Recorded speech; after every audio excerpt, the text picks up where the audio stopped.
Shalom almal, Rabbi Shapira hier. Ek het vandag 'n baie spesiale woord vir jou voorberei. Dit is nie 'n normale woord nie. Dit is hier in Jerusalem, in die heilige stad. Ek het die hele dag gebid, God gesoek, gevas, sodat ek vir julle woorde kan bring. Jy moet weet dat wanneer ek daardie video's maak, profeties van aard, ek baie tyd spandeer, nie net in gebed nie, maar ook in luister en kyk na wat ons rabbies vir ons sê. Vandag wil ek hierdie kritieke profesie aanraak wat ek van Yalkut Shimoni en Pesiktat Rabati aan julle gebring het. Jy sien Pesiktat Rabati 36, ek het dit aangehaal op bladsy 109 in the Fall of Edom. Maar daar is 'n ander weergawe van hierdie midrash, wat ons kan vind in die Yalkut. Shimoni, wil jy weet wat tans gebeur? En jy vra waarskynlik die vraag, sal Amerika Iran aanval? En wanneer sal hierdie aanval kom? En wat is die aard van hierdie aanval? Onthou iets uit hierdie Torah gedeelte hierdie week. Farao is die een wat keuses maak. Die besluit is die besluite van die nasies. En die keula kan op 2 maniere kom. Onthou dit altyd. Dit lei tot die koms van die Messias, maar dit hang af van wat Farao gaan kies. Ek het dit ironies gevind dat ons oor Persië praat, terwyl ons 'n reuse stap neem, met die fees van Purim net 'n paar weke voor ons.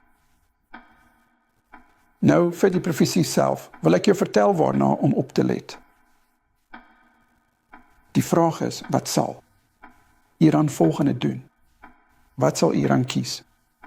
En ek dink dit is die sleutel tot begrip of dit werklik die begin van die heel einde is of nie.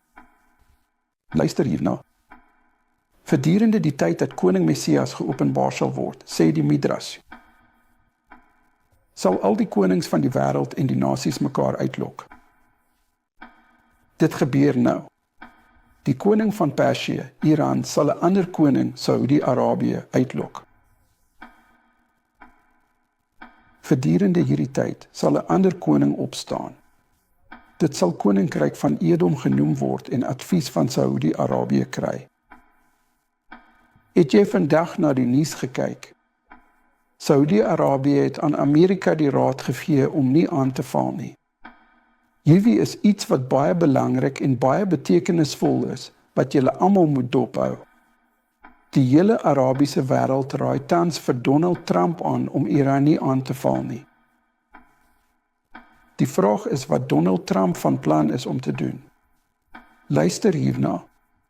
Wanneer dit gebeur, sal koning Persië die hele wêreld vernietig en al die ander nasies sal bang en verskok wees en op hulle gesigte val.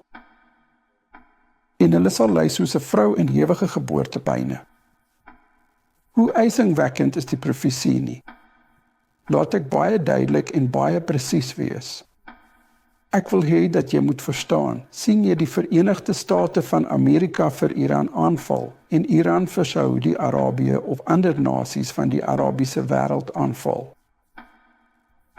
As jy Iran die Arabiese wêreld sien aanval, dan weet jy dat dit die oorlog is waarvan die Midrash praat. Dit gaan die toets wees. Gaan hulle Israel aanval? Gaan hulle die Verenigde State aanval? Of gaan hulle ander Arabiese nasies aanval? As hulle uiteindelik ander Arabiese nasies aanval, weet jy ons is aan die begin van die geboortepyne.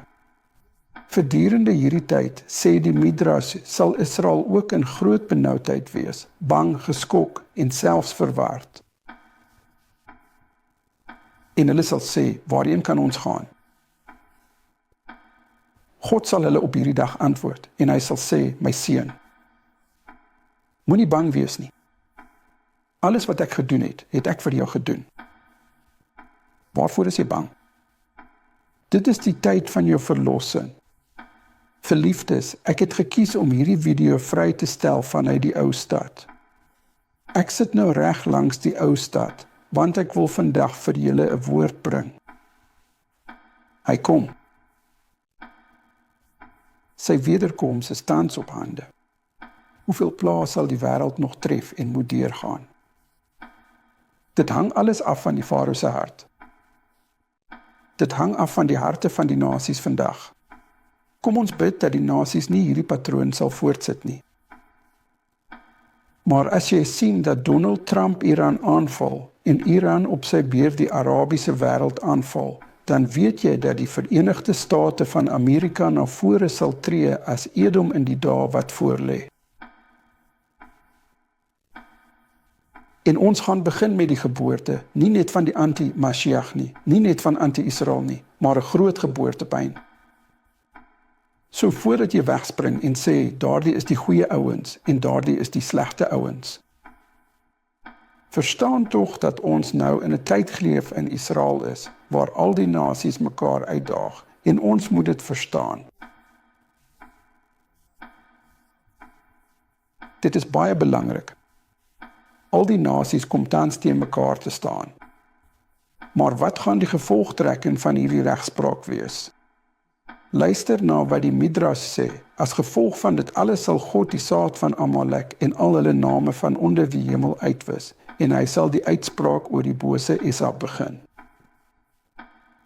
Die uitspraak is nie net oor Amalek nie net oor die fisiese saad van die Ishmael nie, maar die oordeel kom ook oor Edom. Mag God ons help, en mag Amerika nie hierdie Edom wees nie. Maar op die oomblik pas die profesie perfek. Laat ons kyk of die Verenigde State daardie advies volg en wat die Verenigde State sal doen en wat Iran se reaksie sal wees. Maar dit vriende, hierdie profesie het 'n slotsom in Yalkut Shimoni wat nie in hierdie weergawe gevind word nie. Weet jy wat dit sê? Hy sê dat in daardie dae die Messias op die dak sal wees en hy sal uitroep en sê, kom uit Israel, kom uit, want ek is gereed om julle te ontmoet.